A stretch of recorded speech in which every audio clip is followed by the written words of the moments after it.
Vamos agora para a nossa segunda unidade, que seria a comunicação. A comunicação, o que se observa é que a comunicação humana não está dissociada do contexto sociocultural. Ela é seguramente uma condição indispensável para que a vida humana e para a ordem social.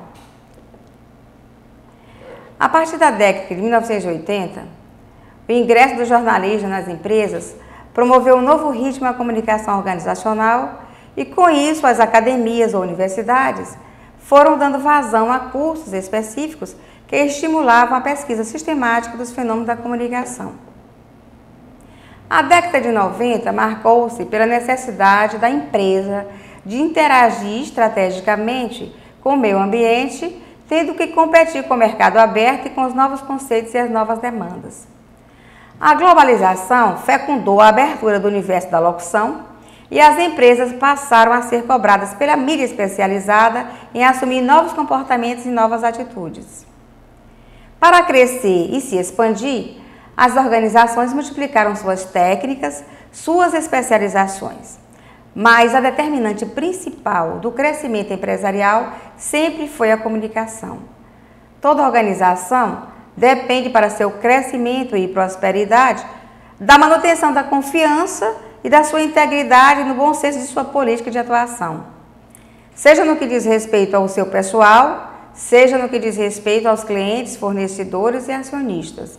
E isso só se consegue com um programa de comunicação. O sistema de comunicação organizacional, que se consolida, tendo por base as estruturas da linguagem na forma de veículos, as estratégias e a definição de programas e ainda a profissionalização dos quadros. Nós vimos que o processo de comunicação a nível humano é universal e está presente em toda e qualquer organização, desde as mais rudimentares e a mais rudimentar forma de convivência até a mais complexa.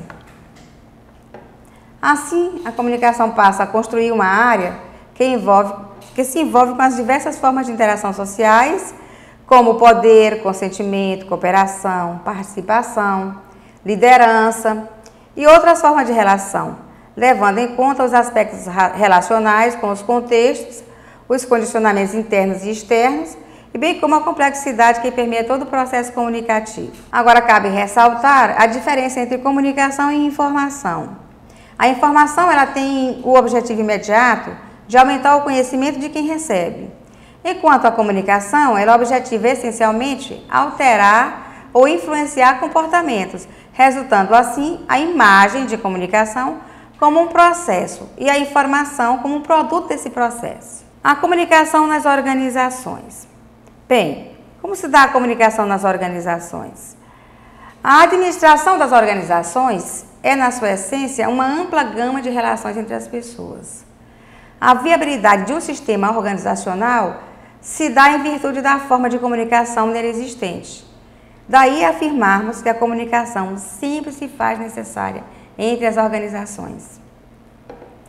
Diante de uma sociedade tão complexa e exigente, urge a necessidade de um gerenciamento estratégico nas organizações.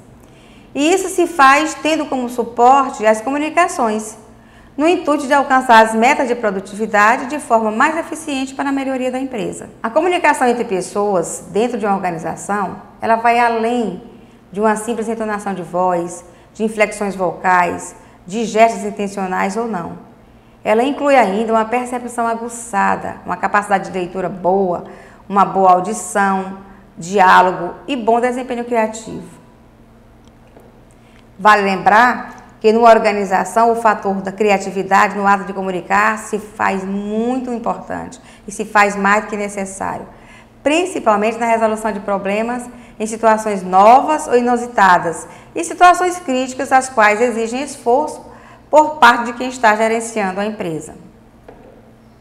Mas o que vem a ser uma organização? Segundo o dicionário do OAS, a organização é uma entidade que serve à realização de ações de interesse social, político ou administrativo. Por exemplo, instituições, órgãos, sociedade, grupo de pessoas que se unem para um objetivo, interesse ou trabalho comum.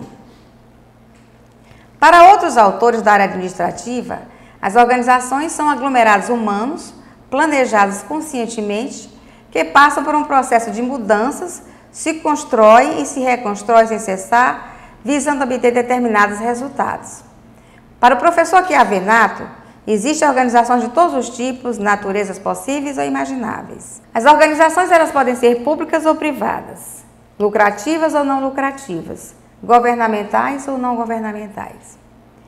Como exemplo de organizações, a gente pode citar empresas, indústrias, bancos, financeiras, hospitais, escolas, universidades, entidades religiosas e filantrópicas, postos de gasolina, agências de carros, lojas, supermercados, shopping centers, cinemas, teatros e diversas outras variações. O professor Francisco Torquato do Rego, no seu livro Tratado de Comunicação Organizacional e Política, ele alerta para o fato de que, quando o assunto é comunicação nas organizações, nós devemos estudá-la de forma cuidadosa e, por isso mesmo, deve ser caracterizada e entendida nos espaços específicos, levando em conta sua abertura para as dimensões cultural, administrativa, social e ainda ao sistema de informação. A comunicação cultural, por exemplo, ela corresponde ao arcabouço dos costumes, das ideias, dos valores das comunidades e, no caso das organizações, das organizações. A comunicação administrativa é aquela que reúne os papéis, as cartas internas e os memorandos, e, quando mal gerenciada, pode interferir burocraticamente no desempenho da empresa. A comunicação social, ela envolve as áreas de jornalismo, relações públicas, publicidade, editoração e marketing. O sistema de informação agrega as informações em banco de dados, e todas essas dimensões ou estratégias devem agir em sintonia para que se possibilitem a ação sistêmica e integradora dirigida a um objetivo comum no sentido de alcançar os resultados pretendidos pela organização. Portanto, o êxito das comunicações nas organizações, eles depende em parte da capacidade de comunicação gerencial. Cabe ao gerente a responsabilidade de manter o sucesso dos processos de comunicação, adequando situações, determinando canais, meios, filtrando mensagens e ainda adaptando-se aos receptores. Nesse sentido, o gerente deve ter algumas aptidões e alguns cuidados. Por exemplo, ter atitudes para consigo mesmo, acreditar no seu trabalho, acreditar no assunto, procurar ter conhecimento sobre o assunto e buscar a melhor forma de abordagem para com o receptor, observando os níveis de linguagem, conhecimento e de interesse. O gerente deve ter cuidados especiais com a clareza e definição dos seus objetivos, mantendo o foco que deseja alcançar. Deve ter cuidado com a linguagem codificada, procurando ter sempre empatia e carisma, e ter capacidade perceptiva para compreender o meio ambiente e desenvolver sua capacidade de diagnóstico frente às mais diversas situações. Ou seja, ele deve ter um tino aguçado. O gerente deve ainda ficar atento aos tipos de mensagens recebidas em e-mails, boletins noticiosos, conversas telefônicas, revistas, reuniões, eventos, relatórios e outros, além de elaborar projetos de extensão e racionalização da rede de informação. Mas o que caracteriza uma rede de informação? Bem, a rede de informação, ela se preocupa em saber o que é que os empregados e os consumidores querem. Ela objetiva a melhoria de produtos ou serviços, valorização dos recursos humanos, construção de imagem compatível com a confiança do mercado e investimentos para ser bem informada e para informar-se bem. A rede de informação deriva da cultura da empresa, portanto, quanto mais a empresa for esclarecida sobre seu papel social, mais ela estará apta para informar. As redes de informação elas podem ser do tipo formal e informal. A rede formal. A rede formal ela comporta todas as manifestações oficialmente enquadradas na estrutura das organizações e legitimadas pelo poder burocrático. Agora, a rede informal, ela abriga as manifestações espontâneas da coletividade, inclusive a rede de boatos. As redes informais, elas dão vazão aos fatores sociológicos e psicológicos existentes na coletividade, mas não se deve combatê-las e nem ignorá-las.